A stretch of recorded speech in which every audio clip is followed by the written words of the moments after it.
అతని ఎదుట నిలిచి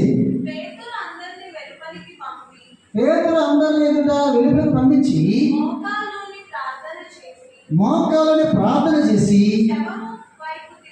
శవం వైపు తిరిగి కవిత లేమనగా ఆమె కన్నులు తెరిచి పేతురును చూచి లేచి కూర్చుంటాను.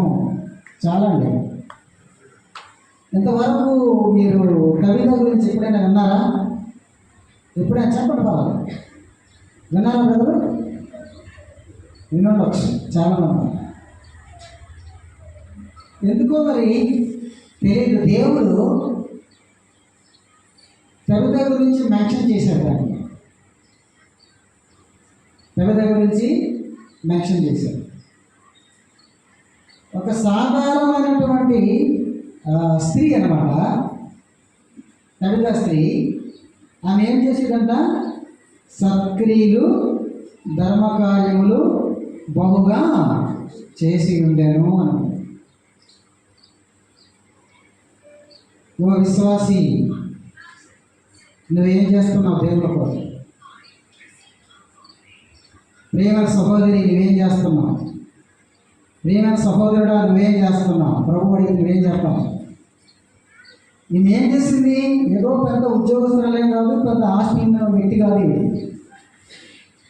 ఇంకా అలా కింద భాగాలు మనం వెళ్తే ఈవిడ అనేక మందికి సహకరించిందనగా మనం చూస్తాం. అందులో మొట్టమొదటి ఎవరండి? వెధవరాలు అంటారు. వెధవరాలు మనం బయట చెప్తుంది. ఏముంది? వెధవరాలు అంటారు. నేనేం చేసింది? వస్త్రాలు ఇచ్చింది. ఏం చేసింది? వస్త్రాలు ఇచ్చింది. ఇంకొక విధంగా చెప్పాలంటే కుట్టిన అంగీలో ఉంది అక్కడ, చూసారా? అంటే ఈమె బట్టలు కుట్టే వ్యక్తి అన్నమాట. అది ఉండొచ్చు. బట్టలు కుట్టే వ్యక్తి అయి ఉండొచ్చు. కుట్టిన అంగీలు వస్త్రాలను ఇచ్చే వ్యక్తి అన్నమాట. యేసుప్రభువు ఏం చెప్పారు? ఒక సహోదరుడు 2 మైళ్ళు వెళ్ళాలంటే మనము 3 మైళ్ళు వెళ్ళాలంట. ఎవరు నిన్ను అడిగితే ఒక వస్త్రం అడిగితే ఇంకో వస్త్రం ఇవ్వని అన్నాడు. అలాగే ఉదయకాల సమయంలో మనం గమనించాలి. ఈ దళితుల స్త్రీ ఏం చేస్తుందండి? కంటిన్యూగా సహాయం చేస్తుంది. ఇక్కడ వస్త్రాలనే చెప్పాడు, కానీ వెధవరాలు కూడా భోజనం పెట్టవచ్చు.